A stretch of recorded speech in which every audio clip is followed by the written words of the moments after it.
এদিকে ঈদ উল ফিতরের নামাজের জন্য প্রস্তুত করা হচ্ছে জাতীয় ঈদগাহ ময়দান। প্রতিবারের মতো এবারও ঈদ উল ফিতরের প্রধান জামাত অনুষ্ঠিত হবে সুপ্রিম কোর্ট প্রাঙ্গণের জাতীয় ঈদগাহ ময়দানে।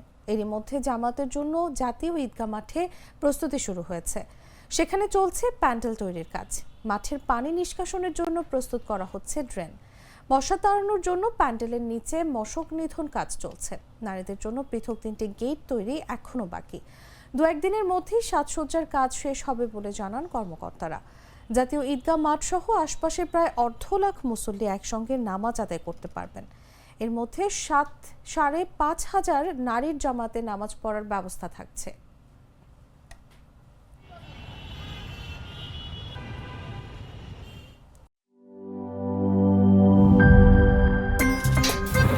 আমার একটা স্মার্ট সিদ্ধান্তে 25% গ্যাসের খরচ কমেছে। ভাবছেন কিভাবে?